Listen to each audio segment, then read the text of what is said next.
Pregnancy में ख़वातीन को ब्लीडिंग हो रही होती है, क्या ये ख़तरनाक है? एक तो होता है कि थोड़ा सा स्पॉट लग जाना और फिर ब्लीडिंग होकर ख़त्म हो जाना। दूसरा विद पेन है, विदाउट पेन है। तीसरा है कि बहुत एक्सेसिव ब्लीडिंग हो गई है उनको। तो इन सब के डिफरेंट रीजंस हैं, लेकिन ये कि इसके ऊपर हमारे कान खड़े हो जाते हैं। जो ऑल नीचे होती है और ब्लीड कर जाती है, कई दफ़ा वो इतना ब्लीड करती है और फवारों की तरह उस पर ब्लीडिंग होती है कि बच्चा तो आप बाद में सोचते हो, औरत की जान बचाना मुश्किल हो जाता है। प्रेगनेंसी में ख़वातीन को ब्लीडिंग हो रही होती है, तो क्या ये ख़तरनाक है? बताइएगा इसके बारे में। जी ज़ुबैर, प्रेगनेंसी में शुरू के 3 मंथ्स जो है ना वो बड़े क्रिटिकल होते हैं, जिसको हम फर्स्ट ट्राइमेस्टर या फर्स्ट 3 मंथ्स कहते हैं। तो एक्चुअली तो प्रेगनेंसी में किसी भी किस्म का ब्लीडिंग का होना हमारे लिए एक अलार्म होता है, एक रेड फ्लैग है जिसको हम ख़तरा समझते हैं। तो इसको हम ज़रूर बुलाते हैं, मरीज़ को इन्वेस्टिगेट करते हैं कि इसकी क्या रीज़न बनी थी कि उसको स्पॉटिंग या ब्लीडिंग हुई थी। एक तो होता है कि थोड़ा सा स्पॉट लग जाना और फिर ब्लीडिंग होकर ख़त्म हो जाना। दूसरा विद पेन है, विदाउट पेन है। तीसरा है कि बहुत एक्सेसिव ब्लीडिंग हो गई है उनको। तो इन सब के डिफरेंट रीज़न्स हैं और डिफरेंट वजूहात हैं, लेकिन ये कि इसके ऊपर हमारे कान खड़े हो जाते हैं।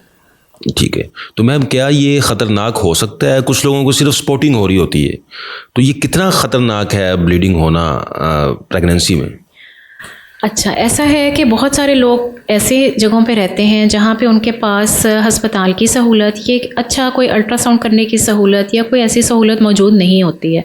उन्होंने सिंपल कहीं से अपना प्रेगनेंसी टेस्ट सिर्फ यूरिन वाला करवाया होता है और उनको पता होता है कि हम प्रेग्नेंट हैं। ऐसी सूरत में अगर ब्लीडिंग या स्पॉटिंग हो तो उसमें सबसे पहले तो हमारा जो एक जहन में चीज़ आती है वो ये कि ये मिसकैरेज की तरफ ना जा रहा हो।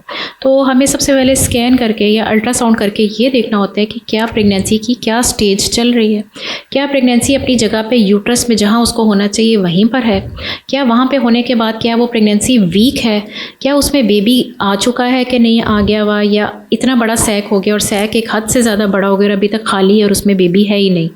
एक तो ये हो गया कि हम मिसकैरेजेस के रीजंस देख लें। दूसरा जो मैंने आपको बड़ी इंपॉर्टेंट बात कही कि हमें ये देखना है कि प्रेगनेंसी यूट्रस में ही है, ऐसा तो नहीं कि यूट्रस के अलावा वो अपनी ट्यूब्स में अंडे यानी बच्चेदानी की साइड पे जाके या किसी गलत जगह पे जाके ठहर गई है। तो ऐसी सूरत में अल्ट्रासाउंड का होना बड़ा ज़रूरी होता है, क्योंकि गांव में मैंने देखा है हमारे पास इस तरह के केसेस फिर शहर में आते हैं जिनको वहाँ स्पॉटिंग या ब्लीडिंग हल्की फुल्की हुई, दाई ने या LHV ने उनकी DNC कर दी, उसके बाद वो हमारे पास आए, हमने स्कैन किया तो पता चला जी उनकी तो लेफ़्ट ट्यूब में या राइट ट्यूब में इतना बड़ा मैस पड़ा हुआ है जो या तो फट के आता है तो पेशेंट बड़ी सीरियस हालत में आती है, शॉक में आती है, तो हमें उसकी इमरजेंसी सर्जरी करनी पड़ती है, या फिर ये कि वो फटने के करीब होता है। तो ये है कि अल्ट्रासाउंड का इस सहूलत का होना स्पॉटिंग में या ब्लीडिंग में उसकी डिटेक्शन के लिए बड़ा ज़रूरी है। ठीक है, तो मैम कब ख़वातीन को जो है वो फ़ौरन जो है वो डॉक्टर से रुजू करना चाहिए स्पॉटिंग की प्रेगनेंसी में, और कब जो है आप उसको नॉर्मल लेना चाहिए? नॉर्मल तो हम ज़ुबैर इसको कभी भी नहीं लेते, कभी भी नॉर्मल नहीं लेते ब्लीडिंग या स्पॉटिंग का होना। अगर फर्स्ट 3 मंथ्स में है तो मैंने आपको बताया उसके रीजंस में डिफरेंट किस्म के मिसकैरेजेस आ सकते हैं।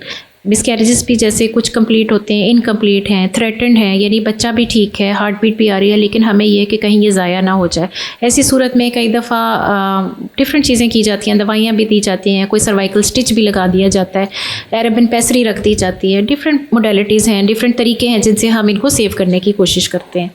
दूसरा ये कि अगर ये आ रहा है हमारे पास एडवांस प्रेगनेंसी में तो हम 2 चीज़ें सोचते हैं, या तो ऑल नीचे की साइड पर है जो ब्लीड कर रही है, जो अगेन बहुत ख़तरे वाली बात है, क्योंकि जो ऑल नीचे होती है और ब्लीड कर जाती है कई दफ़ा वो इतना ब्लीड करती है और नलकों की तरह और फवारों की तरह उस पर ब्लीडिंग होती है कि मतलब बच्चा तो आप बाद में सोचते हो, औरत की जान बचाना मुश्किल हो जाता है।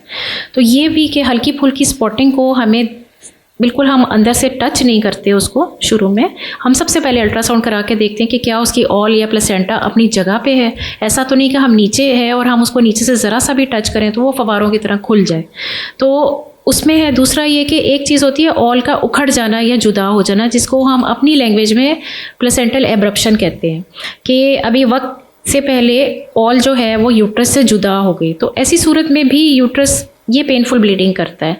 तो ब्लीडिंग हम किसी सूरत में भी उसको लाइट नहीं लेते प्रेगनेंसी में। यानी कि अगर आपको प्रेगनेंसी में स्पॉटिंग या ब्लीडिंग हो रही है तो आपको फौरी डॉक्टर से रुजू करना चाहिए। बिल्कुल करना चाहिए। बहुत शुक्रिया, थैंक यू।